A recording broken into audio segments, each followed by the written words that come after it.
the world burning in the fire of victory. In the endless steppes of Mongolia, where cold winds caress the grassy plains and snow-clad mountains shimmer on the distant horizon, it was a cold spring in 1162. On the banks of the Onon River, in a small tent of a nomadic clan, a child was born. His name was Temujin. Legend says he was born clutching a clot of blood in his right hand, a supernatural sign that marked his destiny. His father, Yesuge, was a respected chieftain of the Borjigan clan, honored among the Mongol tribes. His mother, Holun, a brave woman whom Yesuge had kidnapped and married, taught Temujin the harshness of the cruel steppe. But happiness was fleeting. When Temujin was only 9, his father was poisoned by the enemies of the Tatar clan. The clan abandoned the widowed Holun and her 7 children.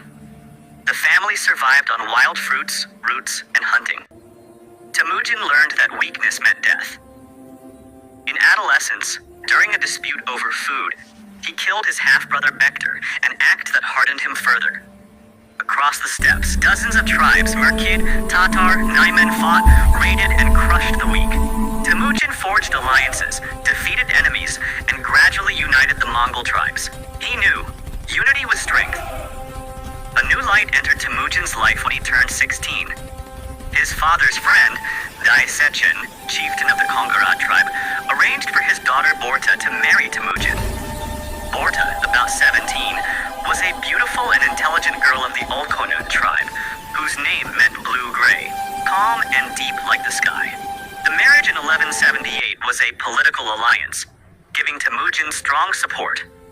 Borta gifted him a golden coat, which later became the symbol of his empire. But joy was short-lived. Only months after the wedding, one dark night in 1180, warriors of the Merkid tribe attacked Temujin's camp. It was revenge years earlier. Yesuge had kidnapped a Merkid woman named Holun, Temujin's mother. The Merkid chief Togrul abducted Borta to avenge that old insult. In the silence of the night, Holun's old maid Kwagurchin pressed her ear to the ground and heard horse hooves. "The enemy is coming," she screamed. But it was too late. The Merkid warriors seized Borta and carried her south of Lake Baikal, near the Salinga River. Temujin was devastated. Borta was not only his wife, but the source of his strength.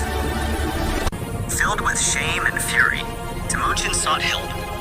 He turned to Togrul, Wang Khan, the powerful leader of the Karai tribe, who had been his father's Anda, blood brother. His childhood friend Jamuka also joined him. For 3 years, Temujin planned his revenge. In 1183, they struck the Merkid camp at night. The Mongol warriors crept in silently. Temujin found Borta exhausted but unbroken in spirit. The Merkids were defeated, many were killed, the rest fled. Borta was rescued. The event taught Temujin vengeance and deepened his loyalty to Borta. She said, "Your victory is my victory." This crisis transformed Temujin into a unifying leader. He later annihilated the Merkid tribe completely. Borta bore his first son, Yochi. Though rumors questioned Yoshi's paternity, Temujin accepted him as his own. Borta later became the empire's advisor, guiding Genghis Khan in crucial political decisions. Spring of 1206 arrived. On the banks of the Onyon River, a massive Kurultai, the Mongol assembly, was held. Hundreds of chieftains gathered.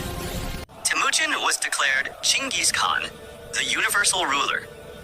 Thus was born the Mongol Empire, which would soon engulf Eurasia. Genghis organized his army by the decimal system: 10 warriors, Arban, 100 Yakun, 1,000 Mingan, and 10,000 Tumen. Each unit was commanded by loyal leaders directly connected to him. Loyalty was rewarded. Betrayal meant death. His army relied on mounted archers, swift, mobile, and ruthless. But this unity was born from hunger for conquest. Genghis said, "I do not leave my enemies alive so none may rise against me." His eyes turned eastward toward the rich lands of China. Borta advised, "Only through unity can an empire stand." Genghis's ambition broke boundaries. After smaller raids in 1207, He launched an all-out invasion in 1209 against the Western Xia dynasty, a Tangut-led kingdom in northwestern China, surrounded by deserts and mountains. When Xia refused to pay tribute, it was an insult Genghis could not bear. An army of 100,000 crossed the Gobi Desert. The Xia cities were fortified, but Mongol tactics were cunning. Night assaults, arrow storms to weaken foes, and the deceptive, feigned retreat, luring enemies into pursuit only to surround and crush them. They besieged the capital, Yinchuan. The Mongols diverted rivers, flooding the city. Thousands died. Survivors were enslaved. Xia surrendered, but destruction had begun. Genghis thought, this is only the beginning. The trade routes and resources are now ours. This campaign revealed China's weaknesses. Back home, Bort managed imperial affairs, allowing Genghis to focus solely on war. The thirst for victory turned Genghis toward the powerful Jin dynasty rulers of northern China, who had long subjugated the Mongol tribes and demanded tribute. In 1211, Genghis led 120,000 warriors to attack Wild Goose Gate. The Great Wall stretching 1,500 miles blocked their way, but Mongols captured Chinese engineers to build siege machines, ballistae, towers, catapults. They rained arrows on the defenders, then attacked with infantry. The feigned retreat shattered the Jin armies as they chased the retreating Mongols. They were ambushed and slaughtered. In 1213, Genghis proclaimed the Mongol campaign. He besieged Zhongnu, modern Beijing. The city surrendered, but Genghis looted and burned it. Millions died, men's heads piled into pyramids, women enslaved, children slain. Crops were burned to trigger famine. Zhongnu was reduced to ashes in 1215. The war raged for 23 years. Genghis's sons completed it after his death. The Jin dynasty fell in 1234. The cost? 30 million deaths, cities destroyed, economies ruined. Genghis's cruelty broke morale. Cities surrendered out of fear. Borta's council ensured political stability within the empire during this chaos.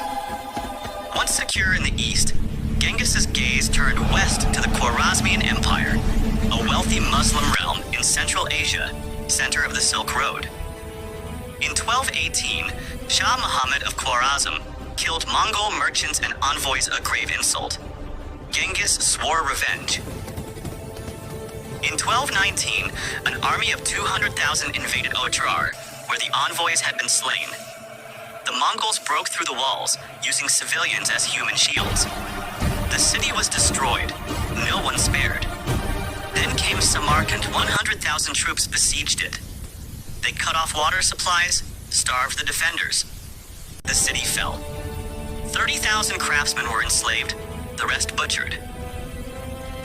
In Bukhara, mosques burned and scholars were killed.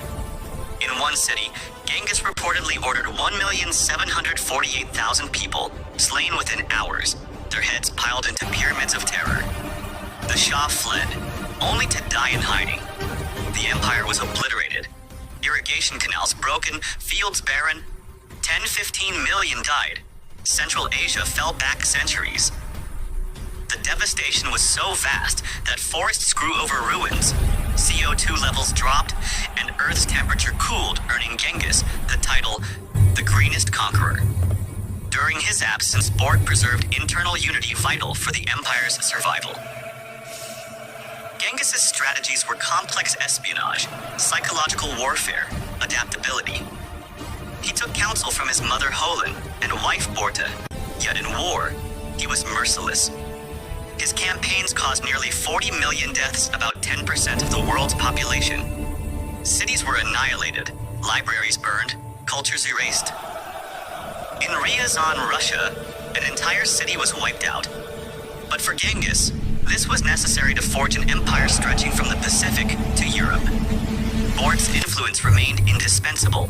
Her abduction had taught Genghis that loyalty and vengeance were keys to power. In 1227, during another Chinese campaign, Genghis Khan died at 65, likely from injury or illness. His empire was divided among his sons Jochi, Chagatai, Ogedei, and Tolui. But the wave of destruction continued. Hulagu Khan later destroyed Baghdad. Borta lived until 1230, revered as the Khatan, Empress of the Empire. In Mongolia, Genghis is remembered as a hero, a unifier and symbol of pride. Yet for his victims, Chinese, Persians, Russians, he remains a monster. His legacy? The revival of the Silk Road, trade, and cultural exchange, but at an irreparable cost. Genghis Khan proved that the glow of conquest is often stained with blood, fire, and ashes. The world changed, but its pain remains eternal.